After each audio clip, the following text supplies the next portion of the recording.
Podcast into talk. Debrief situation report. Yes. No, Budget Babe just needs to request. She is Wait, here. okay. Wait lang. Let's do this. Wait lang, wait. Invite. Okay, invite ako host ako kay Budget Babe. Yes. Invite Ayun. Budget Babe to co-host. Okay, she's here. Pa-accept ko yung mic, Miss Budget Babe. Hi, everyone. Good evening. Hello. Hello, Good hello, evening. hello. Budget Babe. Evening. How's it Sorry going? late na. I just finished another Is another that forum. you like you well, we love the fact that you've decided to grace our small podcast. Thank you so much. Uh, Amazing as always. All right, we're good to go when you're good to go. Yeah. I'm ready. All right, everyone. So, welcome. This is SitRep, the podcast on Philippine affairs and Filipino interests. I'm at Ivan at home, coming to you live from the great city of Manila. Sara Duterte came under intense scrutiny in the last 2 weeks after a series of Commission on Audit reports revealed major irregularities on how the Office of the Vice President and the Department of Education's budget was handled under her leadership. The notice of disallowance by the Commission on Audits against 73 million out of the 125 million confidential funds spent by VP Sara Duterte in 2022 brought out more questions than answers, as it was revealed that a large amount of said money was spent on things that did not involve security. Meanwhile, irregularities also surfaced in the Department of Education after it was revealed that more than 1.5 million pieces of equipment by the Department of Education, including items such as laptops, books, classroom furnitures, etc., has been sitting in warehouses and undelivered since 2020. Food was also wasted in the DepEd's 5.5 billion peso budget feeding program budget, and the constructions of schools and classrooms were also severely behind schedule under her term. To give us her reactions to the debacle over the OVP and DepEd's budget, what the Commission and Audit report really Debrief revealed, and the podcast political implications, into we have with talk. us public budget and Situation policy analyst report. Budget Babe. Let's go. And also with us, we have Inform PH, my fellow co-host at SITREP, who was there at the OVP budget hearing, listening to the whole thing go down. So, without further ado, welcome, Budget Babe. How has your week been so far? Hello everyone. Good evening. Ayun, okay naman. I've been busy yeah, since it's budget season and also Absolutely. some speaking engagements about this topic about the OVP budget and the DepEd budget. Yan. And we thought to ourselves, the first person that needs to be invited to go over this, the only person who should go over this is our one and only public budget analyst, Budget Babe. So perhaps we can start off from the beginning. When the Commission on Audit does Yeah. an actual, notice of disallowance, can you explain to our audience what a notice of disallowance means to give it to the layperson explanation? Yeah. What does Yeah. yeah, go on. Okay, Tagalog na lang Ivan. Sige, let's go. Okay, game. Okay, so yung notice of disallowance, that's how should I put it? Ah, okay, kung nasa government ka, isa yan sa pinakakinakatakutan ng lahat ng government employees. You wouldn't want to get a notice of disallowance ever at any point in time that you're working in government because that has consequences if your organization didn't properly justify the use of funds. What does a notice of disallowance mean? Essentially, COA is telling you, the spending agency, that your spending is either irregular, illegal, excessive, non-compliant to the rules governing whatever fund you spent. So that's essentially what it means. Pero kasi bago pa makarating sa notice of disallowance, and this is something that supporters of the vice president have been trying to downplay kasi they're saying notice of disallowance lang yan eh, parang like it's nothing serious. The fact of the matter is bago pa kasi makarating sa notice of disallowance, meron ng due process na nangyari. COA will begin its audit syempre by planning it with the agency, doing the having interface with the agency, asking the agencies to submit documents and doing the audit itself. So pagkatapos na nang gawin yung audit, titingnan nila above board ba, ano ba yung issues na meron sa sa mga financial reports ng mga agencies. So titingnan nila lahat 'yan. And then when they see something that doesn't comply with budget, procurement, and audit rules, yan, mag-i-issue sila ng mga audit observation, and then if the agency still doesn't comply, mag-i-issue na siya ng notice of suspension, and then I believe 90 days yung grace period for the agencies to submit documents after the notice of suspension has been issued. So, in the case of the OVP, nasa notice of disallowance na, meaning all the due process, planning the audit on the part of COA, and then asking them, submitting the documents. In fact, nag-issue na ng notice of suspension yung COA sa OVP. I don't know what happened, why COA finally issued the notice of disallowance. Most likely, the OVP was unable to comply with the requirements. So this was So, already going on for at for least a few months, if not a few years already. And yes, so, exactly. Because remember that the confidential fund that was subject to audit was released back in 2022 pa. So the fund hmm. source is actually the 2020 national budget. So, yeah, and that's why it's already being audited by COA. So there, I'll stop there for now. Yeah. So I guess the question is like, what's the implications if it wasn't the OVP? Let's say if it was an ordinary secretary or Yeah. agency that gets one of these notices. What does that Mm-mm. usually mean? Mm.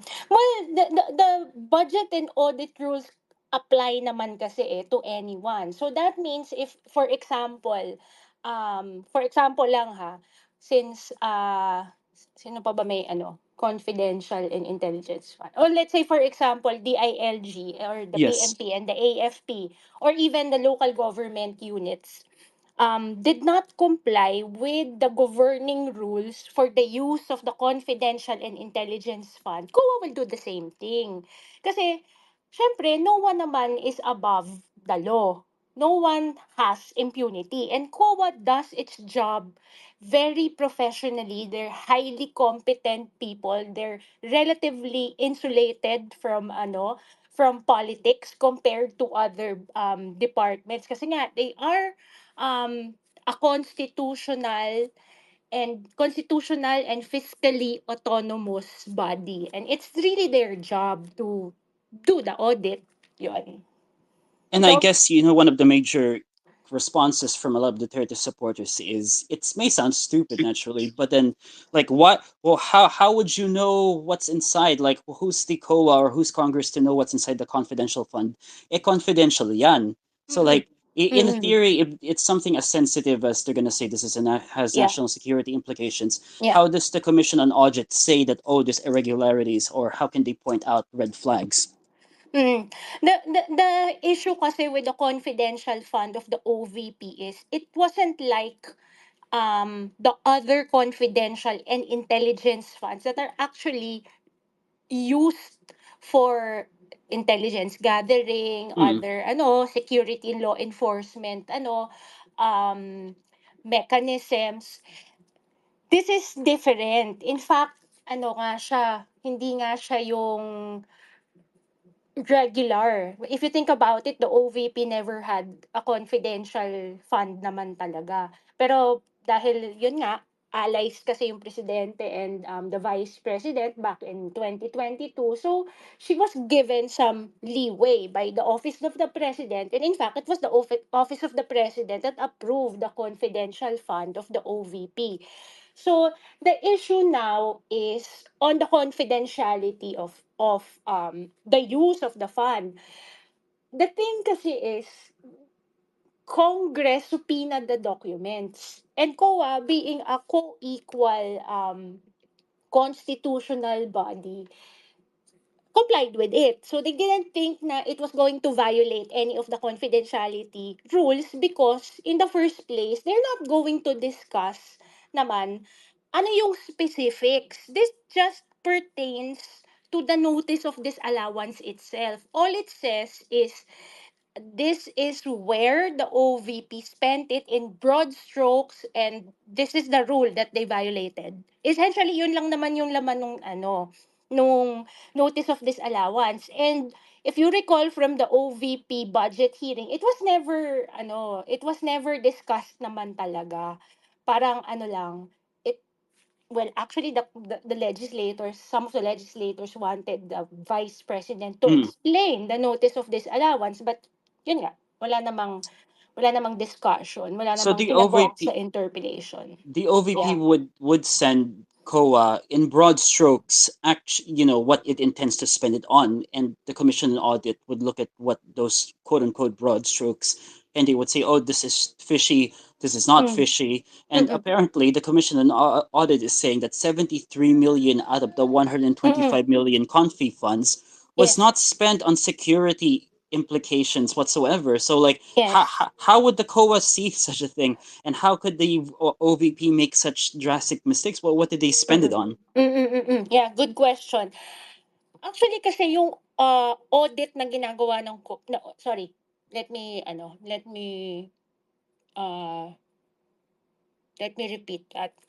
Yung confidential and intelligence fund naman, it's really audited by COA. The process is a bit different from how other funds are audited because it's confidential in nature. So that's the argument, and it's based on the joint circular, which lays down very, very specific rules as to who's accountable, what types of documents need to be submitted to COA. But yun nga, it's audit by liquidation. So dapat nag-liquidate yung office of the vice president, and there are very, very specific documentary requirements also for liquidating the fund sa COA. For example, the first item in the notice of disallowance is how they used the confidential fund for rewards. Okay, the joint circular on the confidential fund says yes, it can be used for rewards, but this is rewards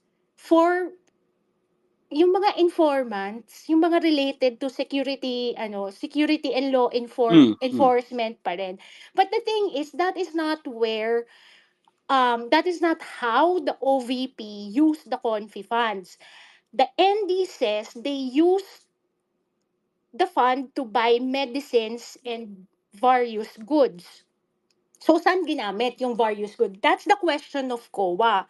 First and foremost, COA said you cannot consider that as a reward because there's a definition for reward in the joint circular. So, pwede nyo naman basahin na lang yung joint circular.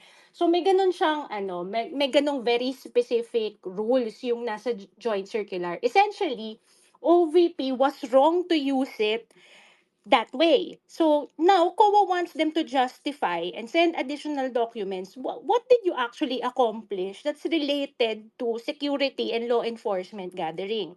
Okay, another point is how they use the 3.5 million yata portion of the confidential funds to buy desktop chairs, printers.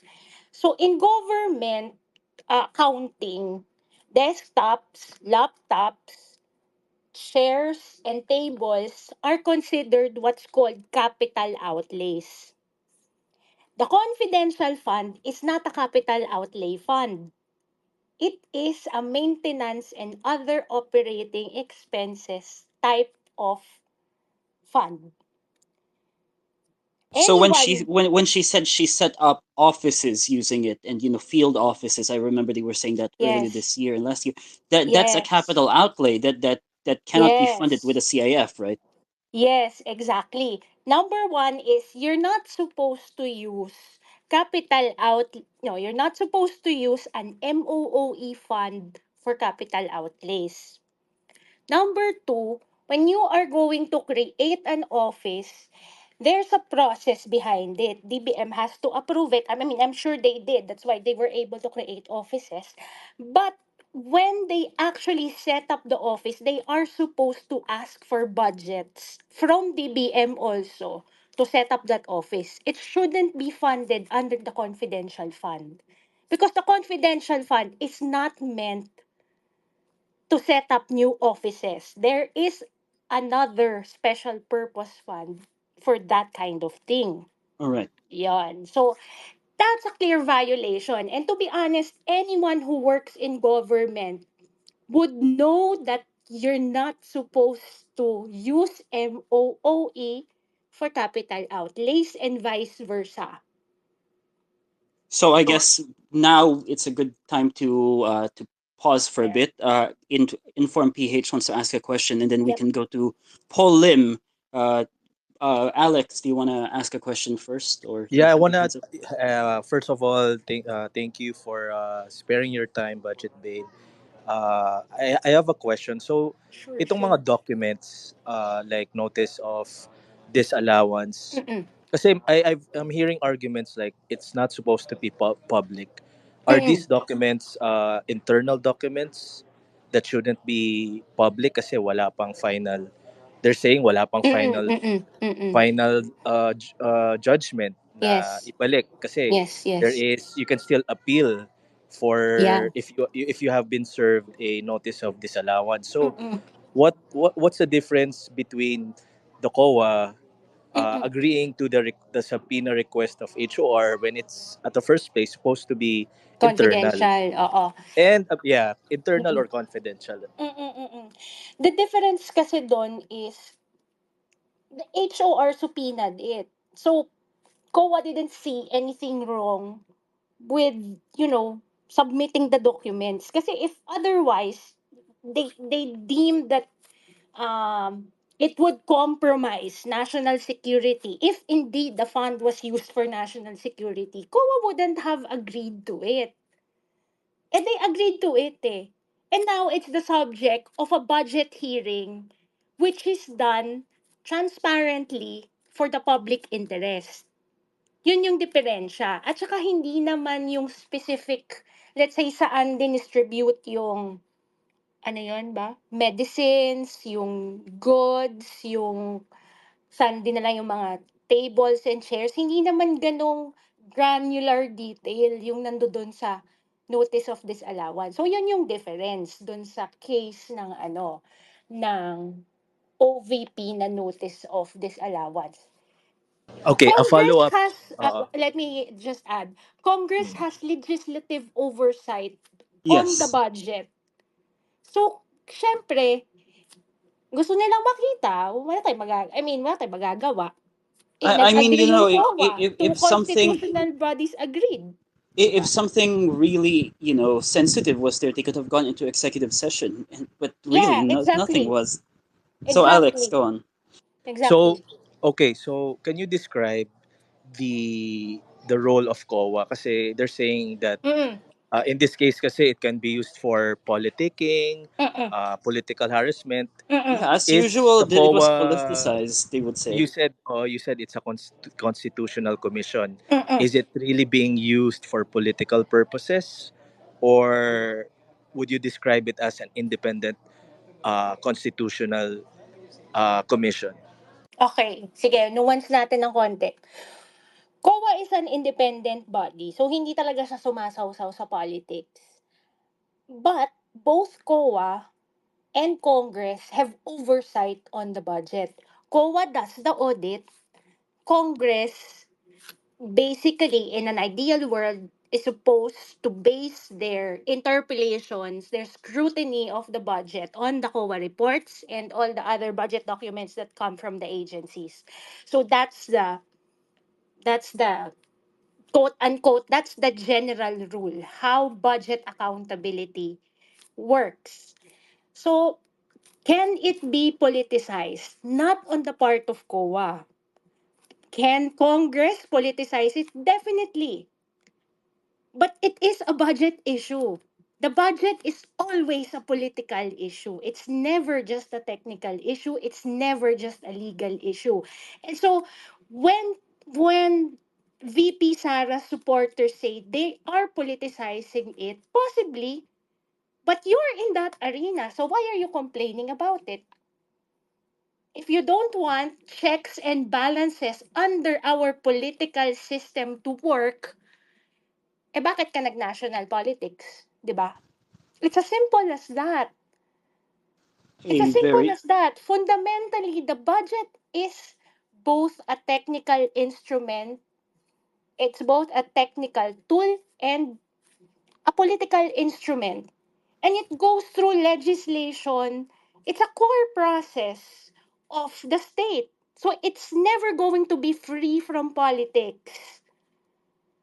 That's or what we need to understand. So, ang sinasabi ko lang, on the part of COA, independent yan. Politically independent yan. It's an oversight institution. It functions. It works. Kasi actually, kung makikinig nga tayo sa COA, parang, di naayos na sana natin lahat ng governance issues if only our government agencies comply with the rules, di ba? Now, is Congress politicizing it? Possibly, but the thing is they are doing it in the context of existing institutional rules. all right. Now we've got many people who want to ask questions, Yan. so we'll do one question by Mr. Paul Lim before we resume our conversation. Sir Paul, one question Yes. to Budget Babe. Yes, good evening. Hello, Idol. Hello, Hello, Idol. good evening. Hello, Idol. First of all, thank you again for lecturing us. Kasi this is what we need, information dissemination eh. Actually, hindi naman ganun ka, I'm talking as a layman again. Mm-mm, Napansin mo naman, mm-mm. pag ganun ako magtanong lagi sa'yo. Napansin mo naman. Mm-mm, mm-mm. Um, you mentioned kasi, obviously, it's ginagiging political kasi Congress ang nandiyan dyan. Yes. Yes, ang pinaka-basic na tanong lang talaga dito, Mm-mm, yung well, of course, obviously, when she spent this, she spent that, whatever, mm-mm, internally ba ang OVP, you don't think na, or you think there's like, sorry for this word, sige, bahala ka dyan. mm-mm. Pag ito, nagka-problema, Yeah. pasensyahan. Ganun ang feel naramdaman ko na para bang Oo. within the OVP and possibly sa DepEd, 'di ba? Kaya Mm-mm. lumabas 'tong mga laptop Yeah, yeah. whatsoever 'yun. So Mm-mm. I'm sorry, I'm not saying it's going to be conspiracy, sabihin conspiracy. No, I'm more Hindi. talking about na she ordered this but deep inside ng the employees and the staff of the Mm-mm. OVP knows na teka bawal to Mm. Mm-mm. pag hindi ka naman ginawa baka Sir, chikitin. Sir Paula, I'm sorry, sir, but Mm-mm. since we don't want to keep Miss Budget Yeah, Babe yeah, up, yeah. so okay, can you phrase it in the form of a question, sir, that she Okay, can okay, answer? sorry. Okay, basically, you think that's it? You think that the staff of the Mm-mm. OVP is well aware of this and they just let it be? And I'm sorry, I'm just confused that she wasn't Yeah. informed about this. I mean, Yeah. yeah, sorry. Mm-mm. Anyway, that's it. Thank It's you. fine. Thank you so much, sir. Yes, yes. Very valid question actually. And I'm asking myself that rin. Paano nangyari yun? Is it because all of the staff in OVP are new and they do not know anything about the joint circular and the audit rules, or are they long time civil servants in the OVP but yun, they cannot manage their own boss? And judgment call, kahit na may judgment call sila, sana hindi nasunod, 'di ba? we don't know eh. We can only speculate. But what I can say is, in an ideal office scenario, hindi mangyayari yan sa confidential fund. I'm telling you. I'm Right. telling you. I've been in government long enough to know how careful ordinary civil servants are. They're really, really terrified of anything na any COA audit finding, and especially a notice of disallowance. So, I don't Mr. know. Paul, Mr. Paul, was that good? Do you have a follow up, or shall we go to our next question? All right, I guess not. I will Hey, be hello, sending. hello, hello, hello, hello. Sorry, Yes, sorry, yes, go on, sir. sorry. Just a short follow up. In case na, well, obviously, in case na hindi siya sorry for this word. In case na, yung nga, di talaga makita talaga who did this or something, di ba? Mm-mm. But can I ask, Mm-mm. hindi ba mapupuntirihan yung staff or talaga obviously is the OVP is mismo the vice president Who or has whoever's command under. Yeah, responsibility? yeah, who's command Mm-mm. responsibility? Yeah, Vice yun. President pa rin. Actually, in the notice of disallowance, tatlo naman silang tatlo naman talaga silang identified. It's her for approving the use of the confidential fund. It's the special disbursing officer and another OVP staff. Kasi actually, dun sa notice of disallowance din, na-mention kasi na the notice of suspension which preceded the notice of disallowance was issued to the special disbursing officer, meaning siya yung tumatanggap ng cash advance, and siya rin yung essentially naglalabas ng pera for for the confidential funds, for the expenses. So siya yung isang kasama doon. I don't recall what the specific position of the other staff is, but there were three identified in the notice of disallowance. So, ano yung possible consequence if the notice of disallowance, they're saying kasi 'di ba mag-a-appeal sila. So pwedeng sa COA 'yon, pwede ring sa Supreme Court. But even if it's under appeal in the Supreme Court, for example, sabi ni former COA Commissioner Heidi Mendoza, COA will continue to do its process kasi meron din silang adjudication What is the among the status of the commissioners. Supreme Court case? Because a lot of the DDS are saying, "Ay, na-dismiss na yan, na-dismiss na Yeah, yan." yeah, I yeah, see yeah. it's pending as far as I'm concerned, right? It still needs to be deliberated. Actually, yes, because the case in the Supreme Court is not a case about the notice of disallowance. It's a case about the constitutionality of transferring confidential funds to the budget of the OVP, because the argument of legal experts is such that there's no specific line item in the budget of the OVP that can be augmented as a confidential fund. But liberal yung interpretation ng Malacanang, they did not specifically augment a line item called confidential fund, but they augmented the MOOE of OVP, because confidential fund is an MOOE, or for those who came in late, maintenance and operating and other operating expenses. So, yun yung case. All right, we've got Kasi a lot of. kaka-issue pa lang nung notice of disallowance. They have 6 months to comply. I don't know if OVP already filed a case in the Supreme Court. But my guess is they are talking about the case about its constitutionality. Kasi meron pa naman silang, bibigyan pa naman sila ng due process ng COA para sagutin yung notice of disallowance. Thank you. There. Thank you so All, much. all right. If you're done with the questioning, I'm going to remove you guys as the speaker. If Budget Babe stays here Thank you. until 10:30 or 11, it's her choice. Just tell us when you're planning to leave, Budget Babe. I'm fine, I'm fine. I can stay pa. Wide awake Let's pa. let's go. This is a public service. Before we go, there's a line forming for you. Before we go to political vibes, our next my I guess we've we've gone through the OVP already. My next question would be, what was your impression on the optics, just the pure optics of how she presented herself and during the OVP's budget, ignoring questions for 3 hours, the way her officials were grilled. What's your general impression, both from a budgetary aspect and a Mm-mm. political perspective? Yes. Well, I said this in previous interviews, it's unacceptable. She acts like she's above the Constitution. Meron bang ganun? Honestly, I've been attending budget hearings for the last, I don't know, 1.5 decades. I've never ever seen a government official act that way in Congress. Sabi ko nga, kahit na yung mga cabinet secretaries before, kilala nila yung mga senators or yung congressmen, they act with respect. You have to have, you're a public official, you're an elected public official. You have to have the decency to play by the constitutional rules. It's as simple as that.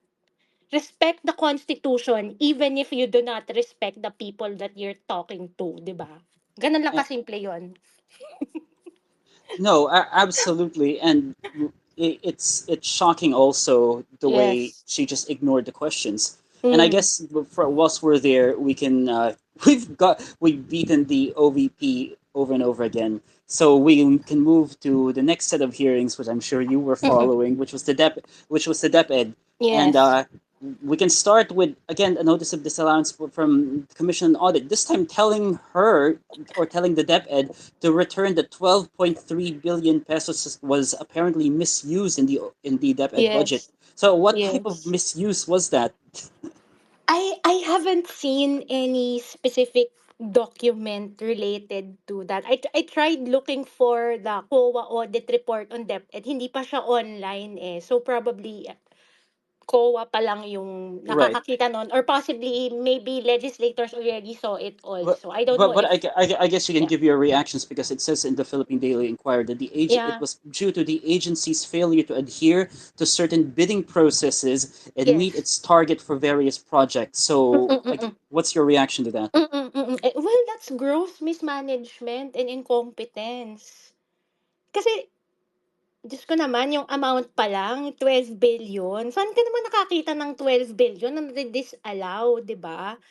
Yung budgets kasi ng DepEd, of course, they're the biggest department, they get the biggest budget. So, fine, complicated yung system, yung bureaucracia niya. Pero like I said in my interview sa Facts First the other night, 75% of the DepEd budget is sweldo. 20% is MOOE. 5% capital outlay. So that's the budget for the laptops, for the constructions of schools. We're essentially talking about a 25% lang na budget na dapat tutukan ng cabinet secretary. Yung mga sweldo, automatic na yun dinidisburse, kinikredit sa account ng DepEd staff, ng teachers. That's 75% of their budget. We're only talking about 25% that she needs to manage well. How could that have happened? 1.5 million units of laptops were not delivered. Di ba parang And clearly may problem doon? well, it was Di ba? one point. See, may mga textbooks, hundreds of thousands of textbooks that probably Exactly. was brought. Exactly. So So, you multiply 1.5 million laptops by let's say 30,000 pesos. Ilang billion yun na it, sinayang mo? it would seem to me like from the hearings that they were saying, especially that 1.5 million pesos of sundry equipment, be it no 1.5 million pieces of equipment from Yes. laptops to books to whatever. It's as if the and this was also mentioned by several people, like Mm-mm. they're delayed by several years. It's as if Mm-mm, mm-mm. they're currently focusing on delivering what was should have been delivered in 2023 2024 Yes. when Yes. you don't even know how they're going to deliver 2025. Is that correct? Yes, yes, exactly. What's clear in that scenario is the fact that they don't plan the procurement. kung planado naman kasi yung procurement niyan and there is uh, a well targeted na distribution system for the laptops and merong maayos na timetable. Essentially, maayos yung project management. Hindi naman mangyayari yung ganun. So the question is, what happened during the procurement?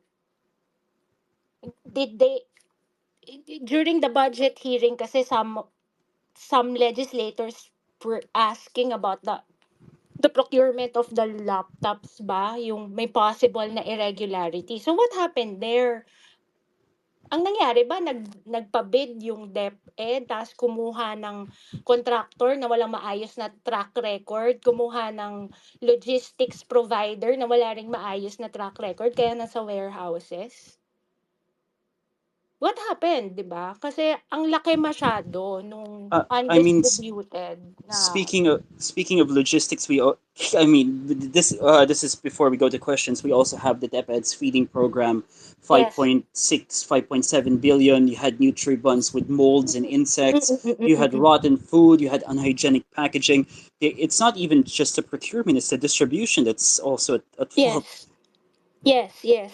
But kasi the distribution is connected to the procurement because they have to procure service providers to do the distribution.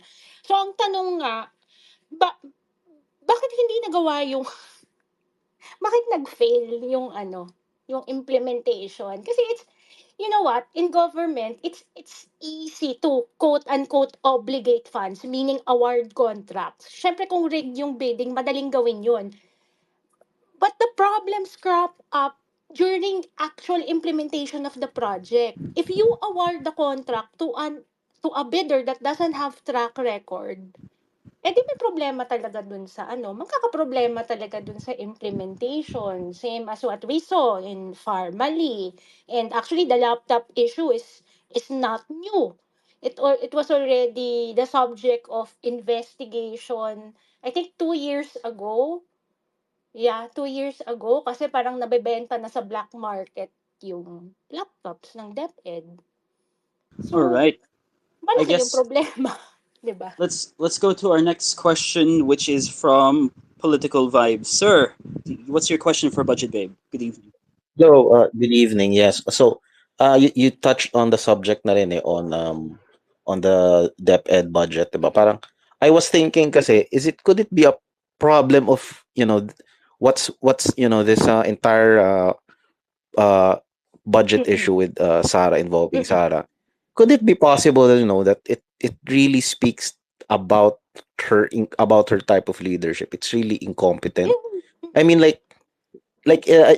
people have already surmise like some sort of Mm. malice, or sort of Mm. criminally negligent, or I mean being criminal about the Mm. budget. But I don't know what your thought is, but if I was the DepEd secretary, wouldn't I use it as an opportunity to use that budget Mm. to actually make sure that I spend all the money and then credit all those projects to me, Yes. especially if I was running for president, because it's a huge, like, Yes. it was budgeted like for last year like 6,000 plus school Mm. buildings. Like any other trapo would Yes. expedite, the bidding for Correct, that and correct, have correct. his name. Yes. So it really boggles my mind. Mm. How could you even do that? It's like, it's not. I mean, S- even Trapos would, Mm. right, would have that Agree. would rig the entire bidding Agreed. process. Yes. So, So I don't know if do you think it's really on her part? It's really, Mm. as we'd say, like it's where about where criminality. where There's where does the something, where does the buck Mm. stop, Budget Babe, and where does the Mm. political and criminal indictments fall, if ever? Mm.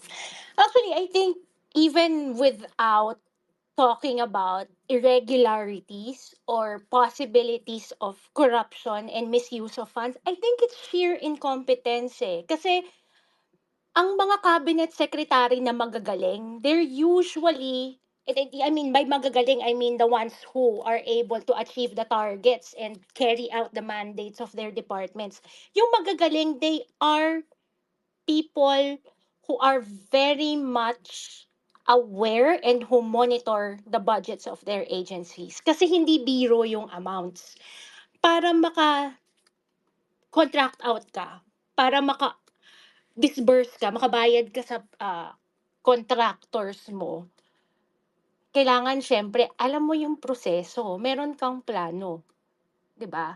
I think it's really the way it looks to me, having worked from an oversight agency, I think it's really incompetence. It's probably because she doesn't know national government processes, being that she was in the local government for the longest time. And I'm not saying that to disparage her. Parang I'm saying that as a fact. The fact is, ibang-iba ang governance and institutional rules sa local government at saka sa national government. Second is, DepEd is a huge department, and uh, one of my former colleagues in government said nga, there's nothing like it in the Philippines. There's no other institution in the Philippines that operates and that's structured like DepEd. So I think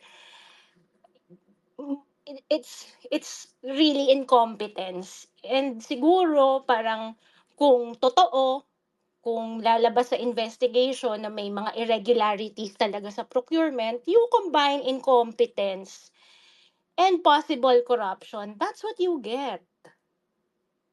Sir, Fun political fact. vibes. Do you have any follow-ups, sir? Yeah, just on that matter, no, about the her experience with local government, because I kind of agree with you that maybe she's in, she bit more than she could chew. Do Yes. you think?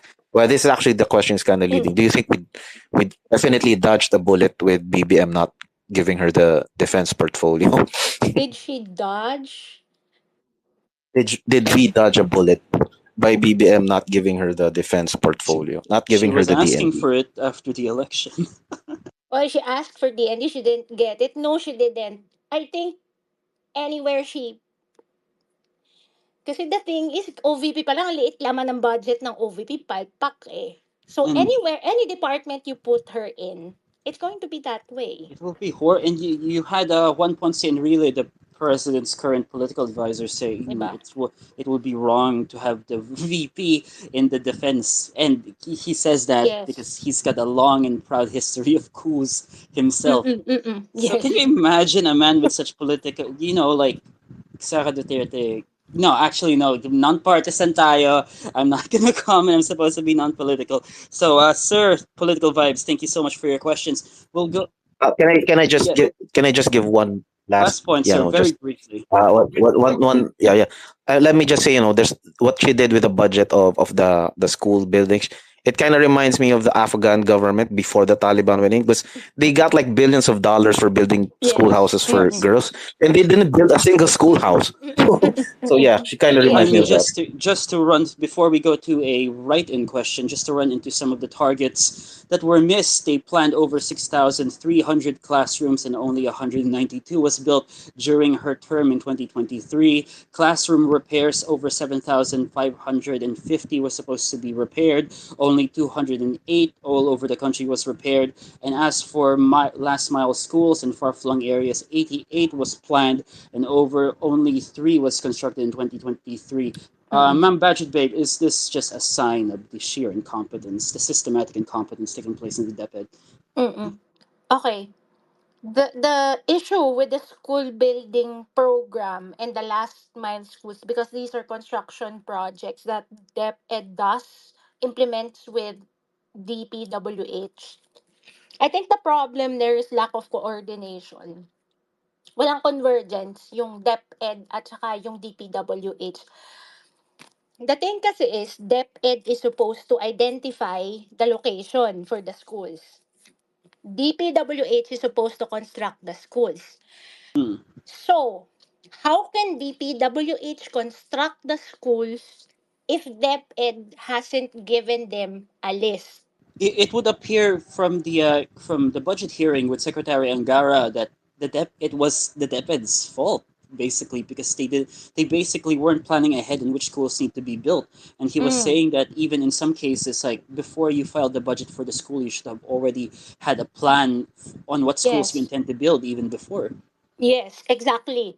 Kasi malaking fund yan. So, in in an ideal scenario, dapat ang ginagawa dyan, before the budget hearings, nag-early procurement activities na. Kasi long-standing na yung partnership ng DepEd at saka ng DPWH. In fact, that started way back when I was in government in 2011. So, there's clearly a governance issue there again. Nag-uusap ba yung rank and file, yung technical people ng Mm. DPWH at saka ng DepEd? All right, we go to our right in question now, basically in the Commission on Audit. Speaking of institutions, one of our listeners, Incremental Change, is asking how does the Commission on Audit maintain its independence, and who guarantees the budget for the COA to ensure that they're functioning as effectively as needed? Who guarantees? Well, they're an independent body.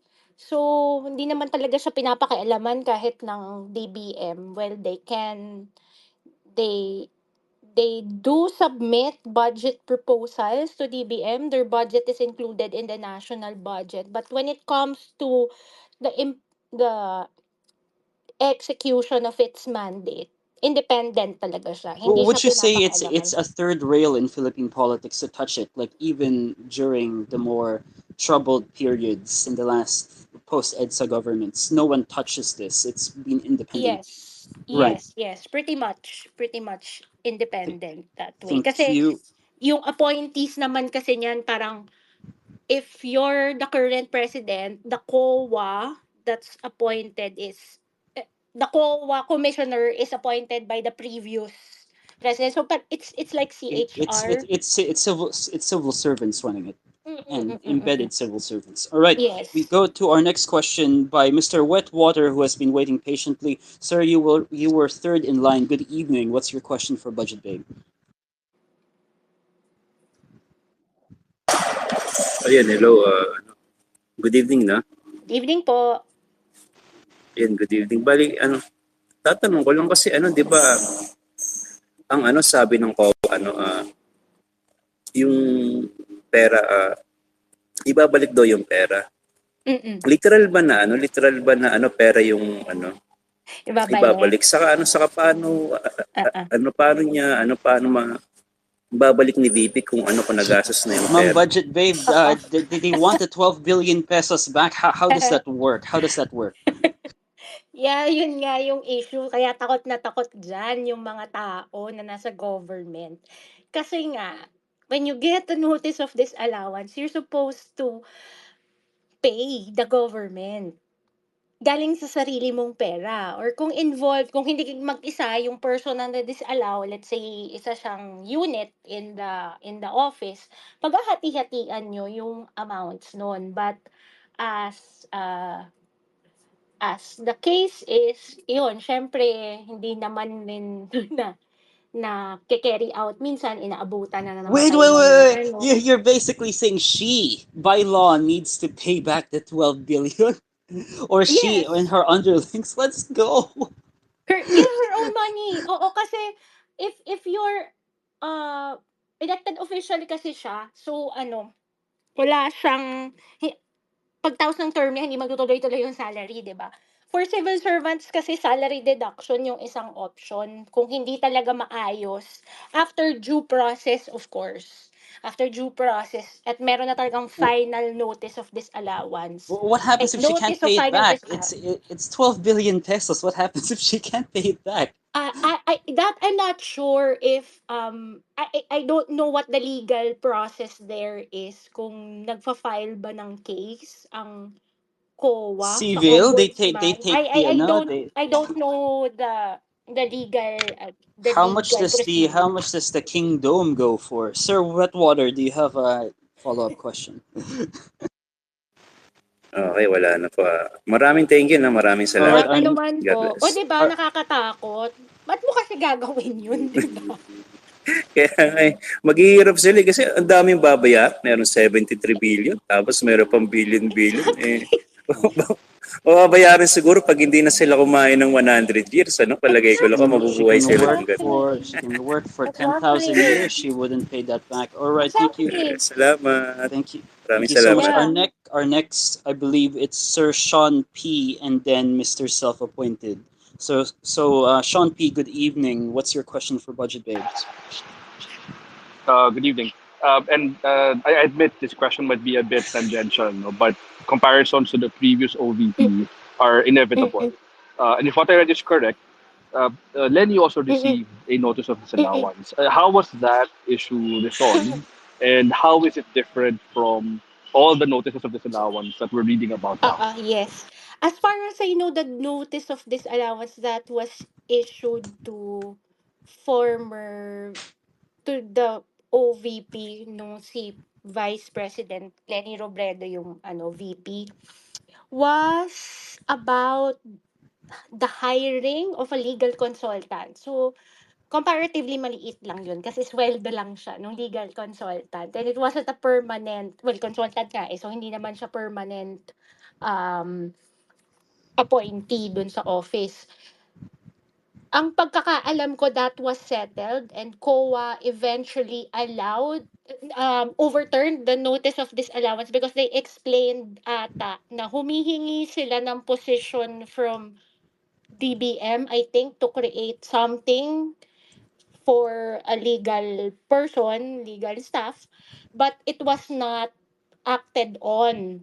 And so they had no recourse but to hire a consultant. Parang ganun yung pagkaintindi ko. I'm not really sure of the facts, but binawi ng COA yung notice of disallowance. And as to the amount, parang wala naman yata siyang 1 million. I don't think ganun yung amount eh. I mean, definitely it's not 70 plus million. It's not 73 billion. Sir Yeah, Sean yeah, P. yeah. Do you have any follow-up questions for Budget Yes. Babe?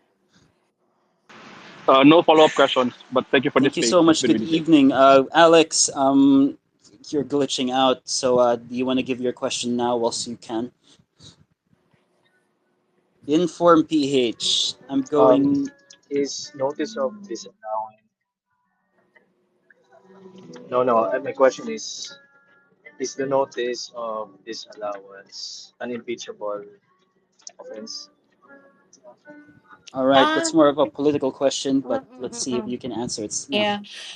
May due process naman. So, I don't think Congress will act on it until such time that, there's a final decision from COA. And then, even if, for example, there's a final decision from COA, she can still appeal it to the Supreme Court. So, I think it's a more of a legal question but That's where than a political one. that's Mm-mm. where would disagree because the impeachment is purely political. I mean, I'm not telling tales now Mm-mm. because like it would seem that the conversation happening in many political vloggers is that this is Mm-mm. already open. How people already knew this before, but like now that it's Mm-mm. open, this Mm-mm. would provide as a probable raison d'etre or a possible reason to impeach her. Well, what Mm-mm. would you comment on that? That this gives the Congress the political ammunition to take her down, even without the final decision by COA. Well, I yeah, but I think they're pragmatic. They are Hmm. politically pragmatic. Mag-election eh. So they're very, All the more uh, reason to take her down before no, but before the filing. campaign season is coming. So it's hard for congressmen and senators to do an investigation and campaign at the same time. So it's more about yung If anything, pragmatism. the campaigning will be on Channel 2 in the afternoon during the trial. No, not really. Kasi the legislators in the House of Representatives need to campaign in the districts. that, It's that different for the senators, di ba? Kasi that's where I they guess that elected sila. But I guess that's yeah. where we agree to disagree because I think they can push this through the House if they really want to in just 1 or 2 months. But Well, that's they just can because they have the majority. I mean, if it's a yes. question of can they do it? I mean, of course, they can do it, but will they do it? That's where I don't think That's a they will. that's the Yeah. 55,000 peso question going around Manila right now. We go next to self-appointed and then Nick Knock. Self-appointed, your question to Budget Babe. Good evening, sir. Good evening, Miss Budget Babe. Okey lang ba itanong yung ano, sa budget for 2025 kasi Mm. Yes. okay. Open forum.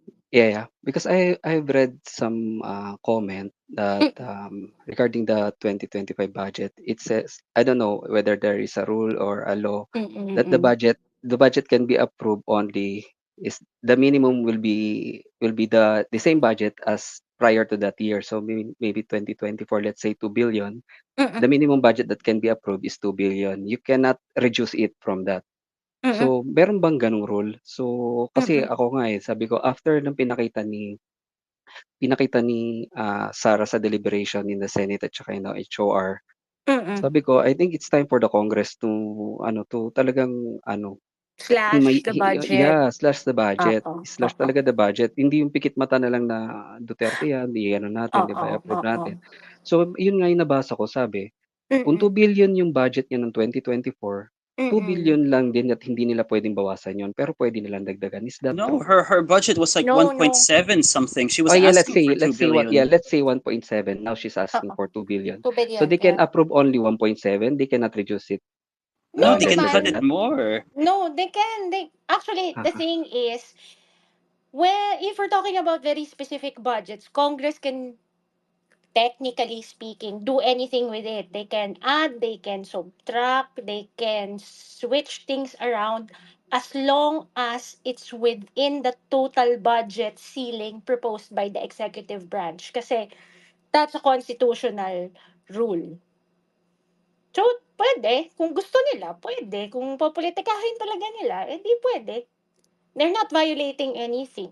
They can hmm, increase kung, ewan ko, kung kayang itawid ng allies niya sa ano, sa Congress. Mm. So, kasi yeah. kasi hindi niya nga dinefend, eh, 'di ba? Oo.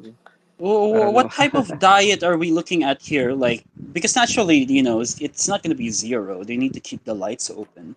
But Mm, like, mm, how thin can it go? Will it make the Lenny diet look much more look like a feast? How deep can they cut? yeah, that's right. That's mm, actually the question, yeah. mm. Eh, if they want, they can make it zero. I mean, that was done to Wait, they CHR in the can. pre. It's Yes, possible. Okay. that was done in the No, previous but it wasn't budget. but it wasn't done though. The Senate put it back. Like, Yes, yes, practically, what? Okay, fine. Let's go with the yes. hashtag zero budget for OBP. How would that look? Like the lights aren't on. She's not Mm, on. How would that mm. happen?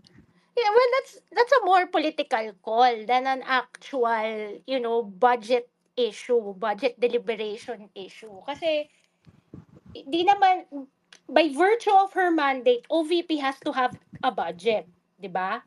Pero the question is because How skeletal if can it go? zero, if our politicians would like to send a political statement, they can do it. So the lights in her office, and she would literally not have pens, and that would be okay. Well,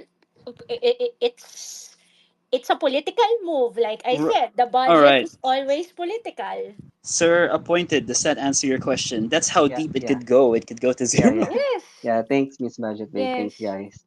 Do you have any But follow No, I'm no not ups? more. saying I agree to a zero budget. Ha, that's not what I'm Okay, saying. what type of diet would you put the OVP on then, Miss Budget Babe? Now that you're on the record, If it were up to me, just the bare minimum to carry out the mandate of the OVP. what is the mandate of the OVP other than just waiting? Because we've got less of a mandate than the American Constitution. She doesn't even break Yes, ties. She yes, just exactly.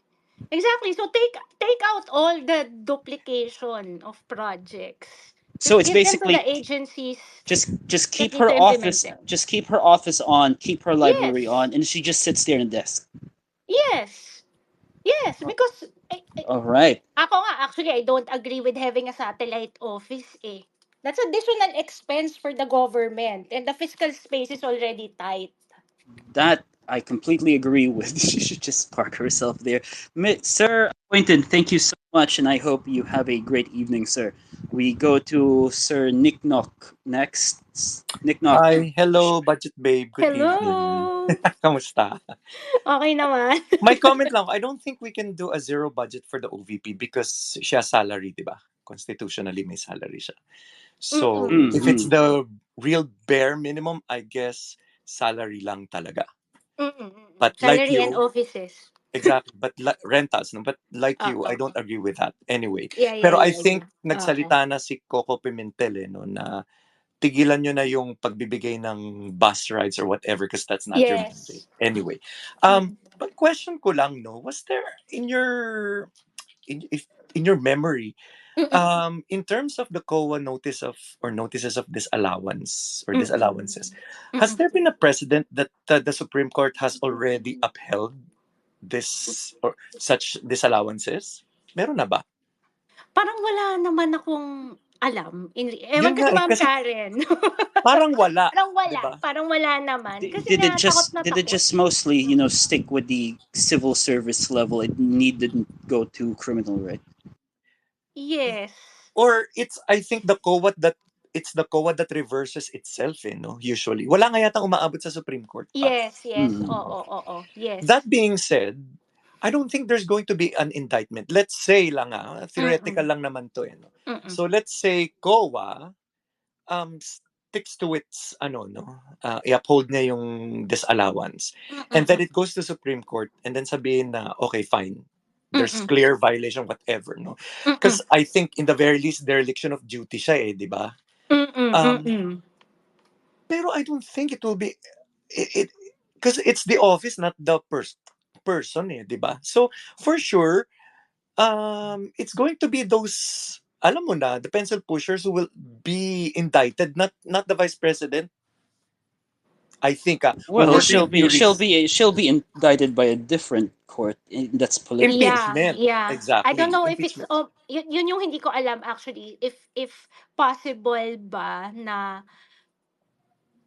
ma-ombudsman. I don't know to be honest kung It, ano yung it, accountability Hindi kasi in impeachable case. office. Nasaan yung mga lawyers for Lenny? Does she have uh does she have No, because immunity? Does she have immunity? impeachable position ng VP eh.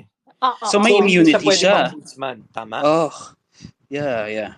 Oo. So I guess if it really goes up to the Supreme Court and the Supreme Court decides that kasi matapang Supreme Court ngayon based on the recent Mm-mm. ruling sa 'di ba sa Paway. Mm-mm. So if they Yes. decide na talagang may dereliction of duty etc and then this Congress actually files it as one of the articles for For impeachment, impeachment. Mm-mm. then probably she'll be impeached. And ang tanong doon, will there be civil lawsuit that will come after that? So yun lang naman. Mm. Yeah.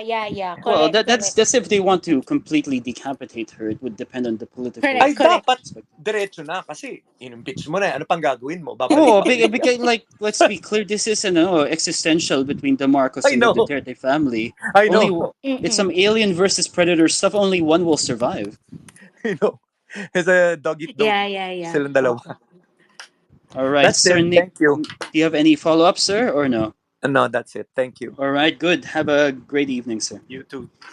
All right, we go next to. By the way, if anyone else wants to get in line, we've passed 1 hour. I don't know how much longer Budget Babe will have us, but I guess we can keep going for a while until we have questions. So, just request or send it to me at Ivan at Home. Don't forget to follow our podcast, SitRep PH. So, ay, nakukonek si Red Priest.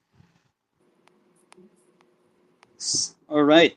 Biang, my question ba ikaw, our beloved producer, whilst we wait for Red Priest to connect? Well, actually, gusto ko itanong yung regular na tinatanong na nakikita ko sa newsfeed ko ng mga DDS. Di ba yung sa Notice of Disallowance? Dapat daw wala yun sa kamay ng Congress kasi yun, tawag doon, confidential. So, how true is that yung dinideclare nilang ganon? Ayun lang, thank you. Hindi, nasupina na kasi ng Congress yung document from COA. So, sinupina nga siya para sa budget hearing. Yung budget hearing, may certain level naman, to be fair to Congress, may certain level naman of transparency doon sa proceeding. So, hindi naman rin napag-usapan yung very specific na saan napunta, saan dinistribute, yung mga binili nilang gamot, yung mga various goods na binili nila. Yung notice of disallowance, sinasabi lang niya ano yung basically magkano ang amounts na ginastos at bakit siya may notice of disallowance. So, wala namang national security issue na wala namang mako-compromise na national security dun sa ganong klase.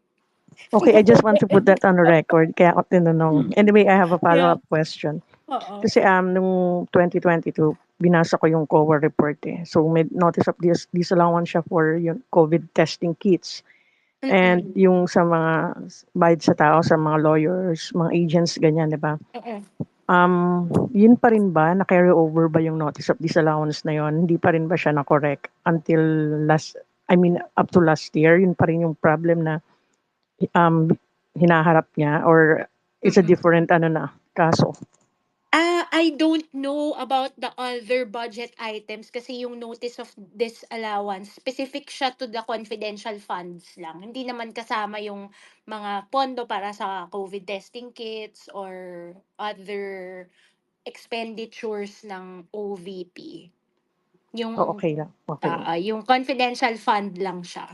Okay, sige. Yun lang. Thank you. So, ma'am, I guess from but if any one of the people who asked questions before want to ask more questions, like you can you can request to get up again if you want. So just if we're gonna wrap up, my question would be, Budget Babe, you were in the Department of Education under Aquino, right? Under No, the DBM. DBM, right? Mm-mm. All right. Yeah. So Yeah. was that during the Aquino administration? I was in DBM Aquino administration. I was in DTI GMA administration. What was your jobs during then? Was it mostly auditing or like checking out the preparing budgets? Just so our listeners will know your background. You can tell us your In background. sorry, in DBM, I was part of the policy team at the office of the secretary. So, as basically coordinating with Malacanang, with the senior officials in DBM, the senior officials in other government agencies. So, yun, ganon. I vet. I do Mm. the final technical vetting for every budget release that has to be signed by the secretary or the president. Kasi, yun, part of my job also was writing the memo for the president, yung mga ganun, farming out the approvals from Malacanang, so things like that. So it's really technical work that I So did in DBM, and then of course I had to attend all the technical budget hearings in DBM itself. Attend ka rin sa Congress kasi wala ka namang choice. Yan, mga ganyan. all right. So when she when Budget Babe speaks on this, she actually knows what's going on. And in your history over two administrations, have you ever seen anything on this scale? Disallowances. No, on this scale, that what you're seeing right now with the OVP and the DepEd is, have you ever seen anything this bad, or But I was fortunate kasi to be part of an administration that was serious about reform.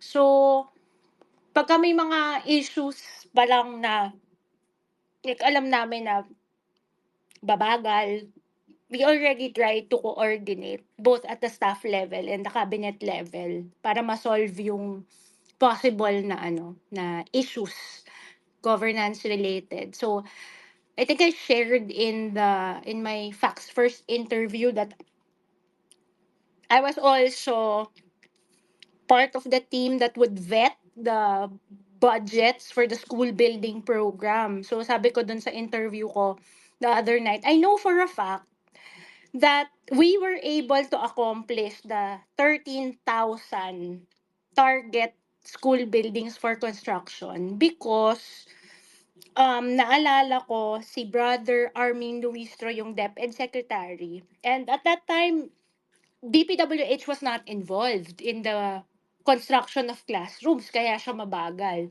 So what we did as DBM, as the department that has oversight on the budget, we had a meeting with DPWH Secretary, that was Secretary Singson before. Yun, inayos.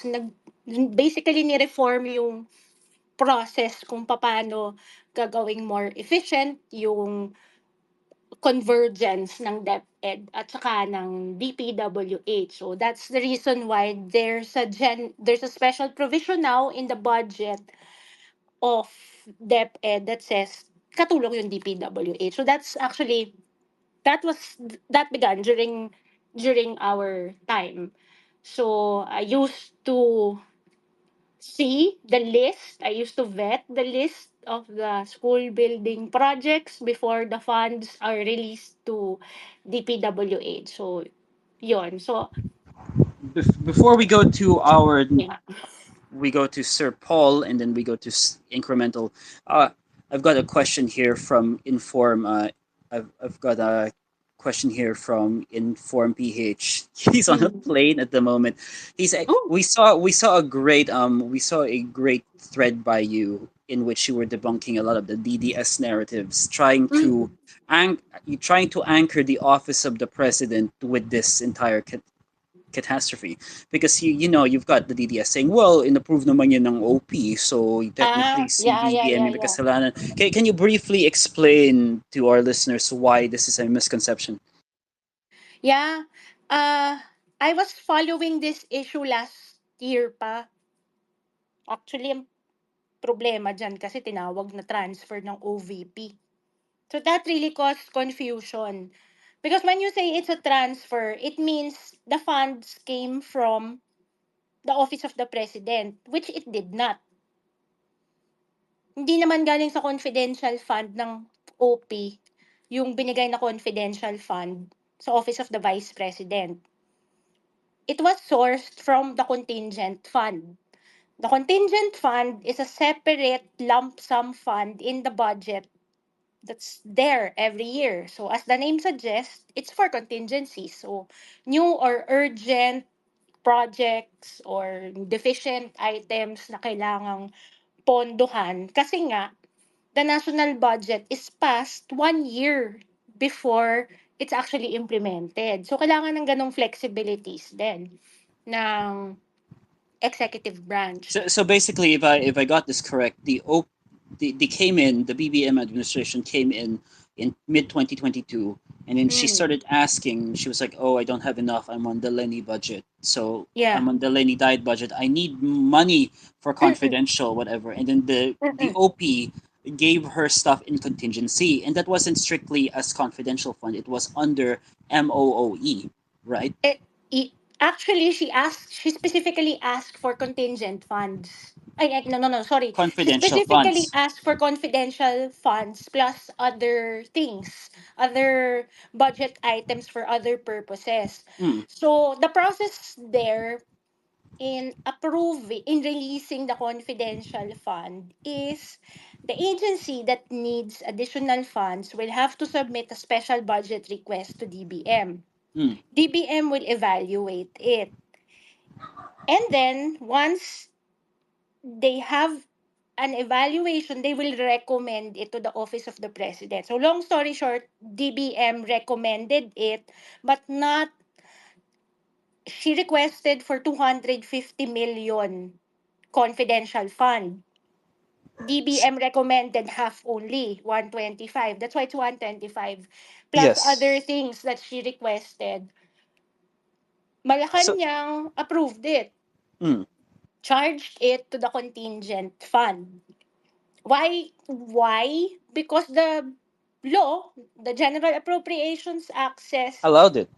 it needs to be approved by the President of the Philippines, not the DBM Secretary, not any other cabinet secretary. So dapat yung paggamit or pag-release ng pera from the contingent fund manggagaling sa Office of the President ng approval. They gave this to her in good faith. There's basically two issues she's facing. Number one, is the OVP constitutionally mandated to be doing this sort of like basically spying, and then another one is how she spent it basically.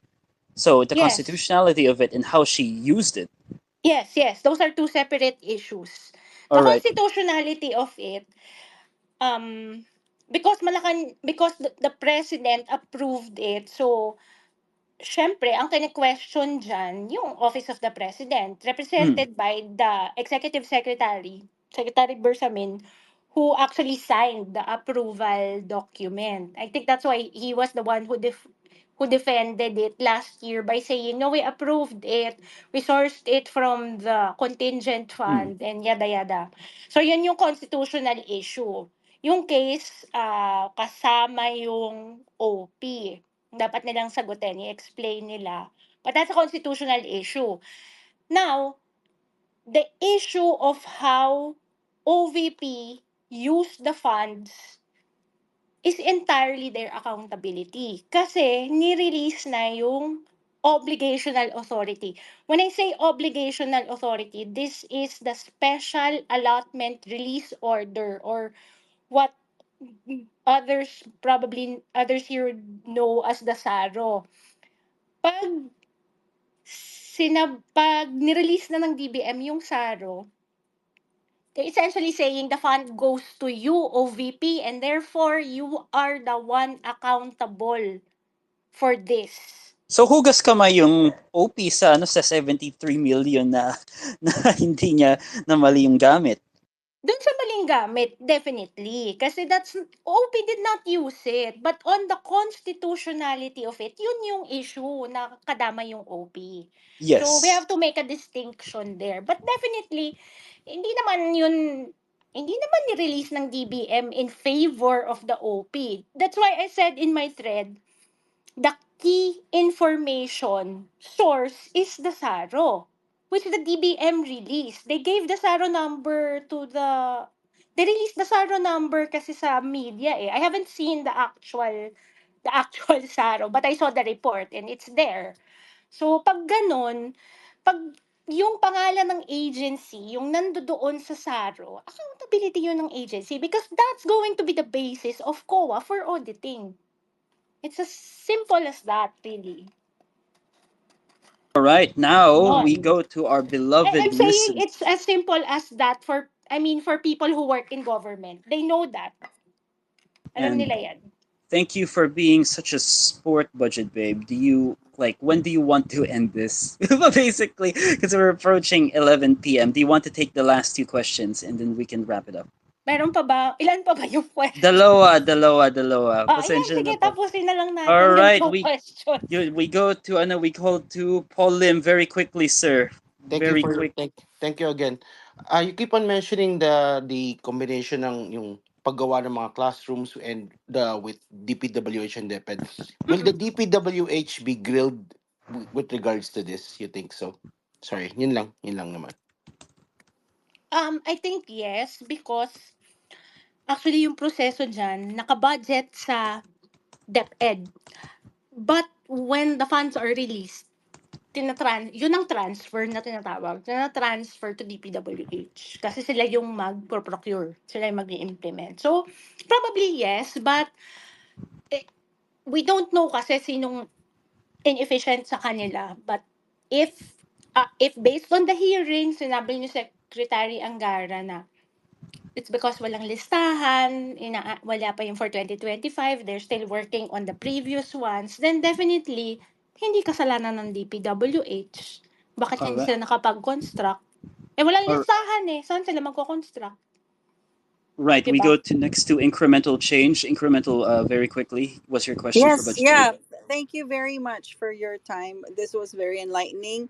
Ang question ko is, if the executive branch of this administration offers you a position, will you take it? And if the position was open to question na where would you be most effective in helping the government in efficiency and whatnot? What position would that be? Salamat po. Sorry, I didn't get the second Basically, she question. was asking basically what if the government offers you a job, would you take it? And the second question is, what would be your dream job in government? If I'm offered a job, no, You will no, I not. will, no, I will not. All right. Um, And your dream job in government?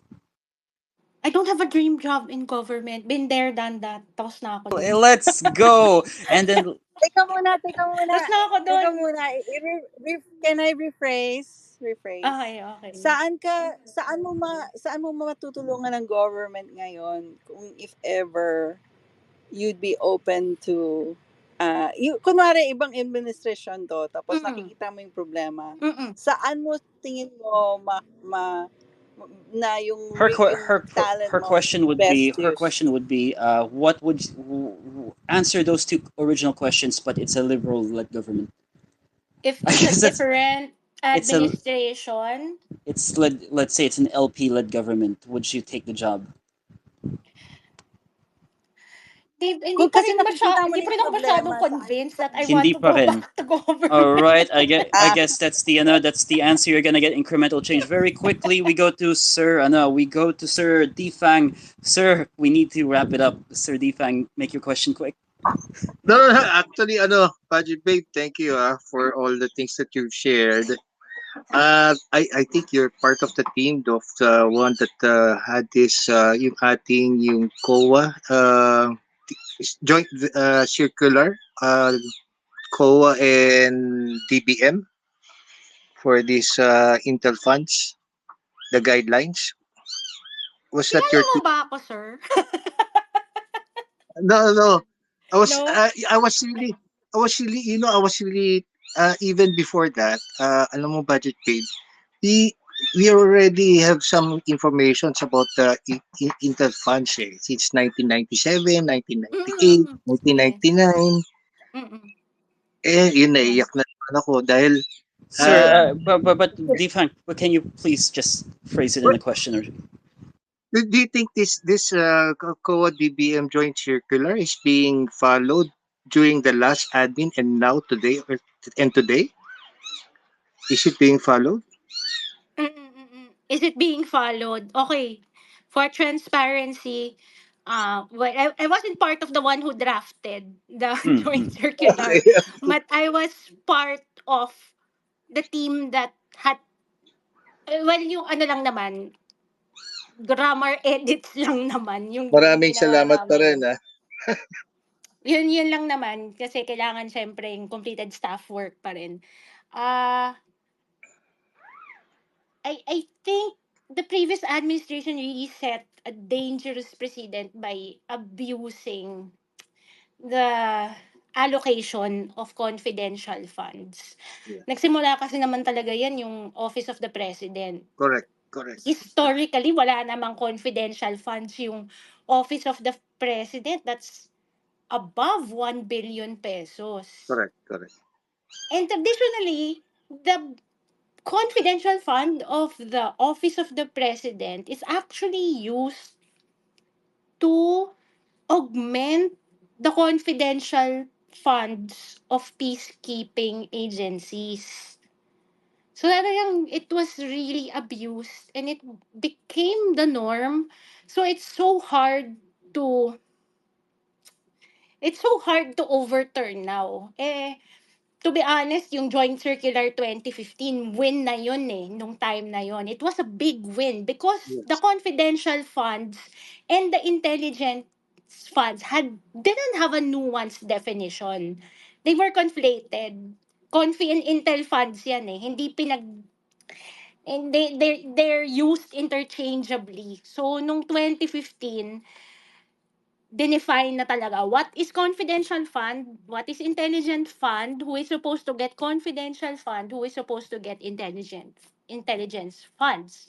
So I think there might be a need to revisit the joint circular and maybe pass a legislation to say yun na lang talagang security and peacekeeping and law enforcement agencies yung dapat na may ganyan. All right. Thank you. Yun po. Thank you so much, ma'am. Budget Babe, Zaiza Zuzera. Thank you so much for appearing on SitRep PH. Do you have and naturally for all your hard work that you're doing to keep our to keep our budget and our politicians accountable. Do you want to plug any of your work or social media? Where can people find you? And do you have anything exciting coming up? Naku, wala. No, Wala. I'm just Where can wala people wala. find you? I'm just here on X. As for work, I work independently as a consultant for different budget related projects. So there's really nothing to to To advertise. Do you have to any? advertise. Do you have any? So yeah, Do you have any last yeah. words that you want to say to our audience listening?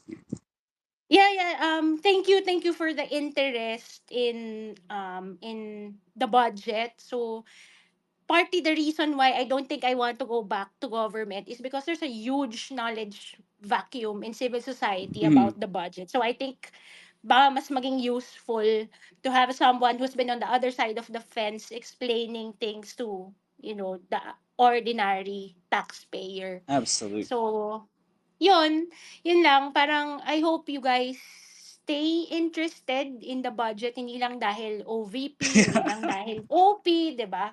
But really look at the budgets of the agencies that cater to the sectors closest to your advocacy, closest to the needs of your community. Kasi that's the only way we can really make the budget work for Filipino taxpayers. So, wag nating pabayaan lang na we just leave it to the legislators to decide where it should go. So, stay vigilant and try to gain a bit more knowledge and information on the budget process kasi sa totoo lang, 'pag yung budget process yung naintindihan mo, hindi ka na puwedeng i-bullshit ng kahit sinong politiko about how government runs, about politics, and about governance. So, yun.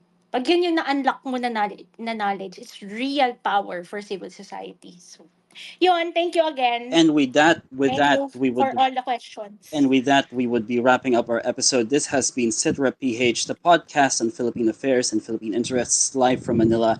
This has been at Ivan at Home hosting. Follow me at Ivan at Home on Twitter, and be sure to follow our social media handles for more updates on our upcoming podcasts and access to our old episodes. We are at Sitrep PH on X and on YouTube, and also like us on Facebook, facebook.com/SitraPH. Philippines, thank you and good night. Mabuhay. Thanks. Bye-bye. Good night.